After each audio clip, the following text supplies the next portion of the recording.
Hello, स्वप्न भूमि channel में आज मैं सुधा गोयल आप सबके सामने एक हृदय स्पर्शी कहानी लेकर आई हूँ। कहानी का शीर्षक है वो आखिरी शब्द। आशा है ये कहानी आपके दिल को भी छू लेगी, क्योंकि दिल तो सबका एक सा ही है और दिल के एहसास भी सबके लिए एक से ही है। हमारे एक परिचित पति पत्नी हैं, जिनकी शादी को कुछ ही समय हुआ था। दोनों के बीच बेइंतहा प्यार था।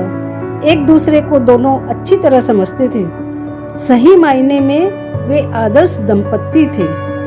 शादी के कुछ ही समय बाद उनके यहाँ एक प्यारा सा बेटा हुआ। बच्चा इतना खूबसूरत और मासूम था कि उसे बस देखते रहने को मन करता था। उसकी भोली हरकतें नजरें हटाने ही नहीं देती थी। बच्चा धीरे धीरे बड़ा होने लगा, पर यह क्या, चलना शुरू करते ही बच्चा गिर जाता था। उसके पैरों की मालिश की गई, पर कुछ फायदा न हुआ। हड्डी के डॉक्टरों को दिखाया गया। उन्होंने भी अलग अलग तेल बताए मालिश के लिए। बच्चा चलता तो था, पर जमीन नहीं छोड़ता था। दोनों पैर उठाकर कूद भी नहीं पाता था। देखने में बच्चे का स्वास्थ्य अच्छा था, कहीं कोई कमी नजर नहीं आती थी। हर समय मुस्कुराता रहता था। दिमाग भी बहुत तेज था। घर में सबकी भावनाओं का ख्याल रखता था, इसीलिए सबकी आंखों का तारा था। वो दूसरे बच्चों की तरह दौड़ नहीं पाता था।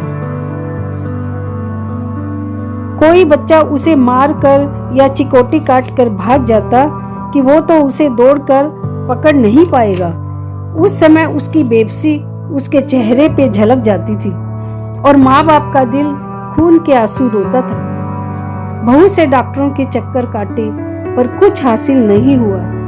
फिर एक न्यूरोलॉजिस्ट को दिखाया गया। उसने बताया कि बच्चे को मायोपैथी नामक बीमारी है और इसमें हाथ पैर धीरे धीरे शिथिल होते जाते हैं। इस बीमारी का अभी तक कोई इलाज मेडिकल साइंस में नहीं है।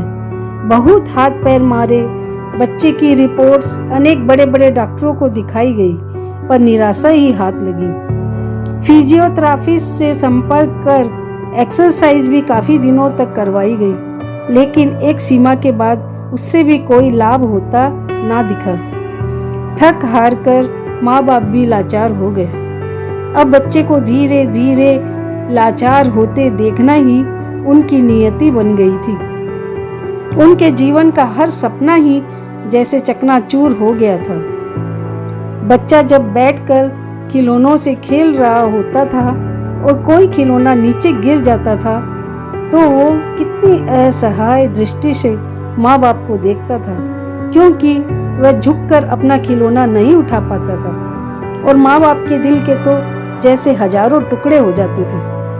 अपने बेटे की ऐसी लाचारी देखकर पिता को तो दिल की बीमारी ही लग गई। वो तो डिप्रेशन में ही चले गए। मेरे साथ ऐसा क्यों हुआ? उनके इस प्रश्न का जवाब तो किसी के पास भी नहीं था। ममता की मारी माँ तो हंसना ही भूल गई। हर समय भगवान से प्रार्थना करती रहती थी।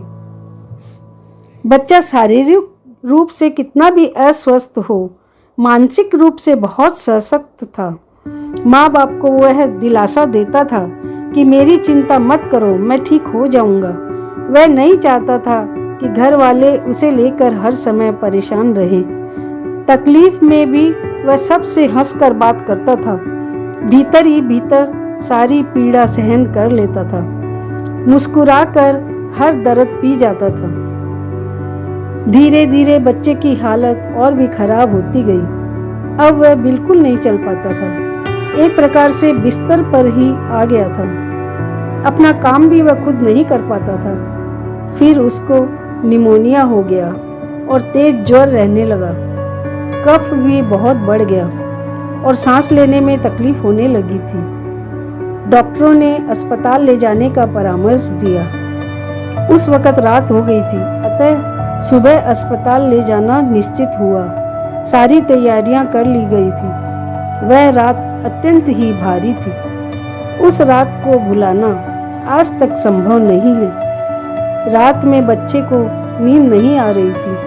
अतः उसकी माँ ने बच्चे के सिर पर प्यार से हाथ फेरा और कहा कि बेटा अभी तुम सो जाओ, तुम्हें जल्दी उठकर सुबह अस्पताल जाना है। लेकिन बच्चा दूसरी बातें माँ को बताता रहा। उसने माँ से कहा कि आपने मेरी बहुत सेवा की है, अगर मुझसे कोई भूल हो गई हो तो मुझे माफ़ कर देना। आप संसार की सबसे अच्छी माँ हो। मैं पापा से बहुत प्यार करता हूँ। माँ को समझ नहीं आ रहा था कि आज ये कैसी बातें कर रहा है। इस तरह से तो वो कभी बात नहीं करता था। रात बहुत हो रही थी, इसलिए माँ ने फिर कहा कि अभी तुम सो जाओ, बातें बाद में करेंगे। अभी तुम्हें आराम की ज़रूरत है, इसलिए आंखें बंद कर लो और सो जाओ। बच्चे ने आंखें बंद कर ली और कहा, लो मैं सो गया। माँ कहाँ जानती थी कि वो अब कभी आंखें नहीं खोलेगा, हमेशा के लिए सो जाएगा।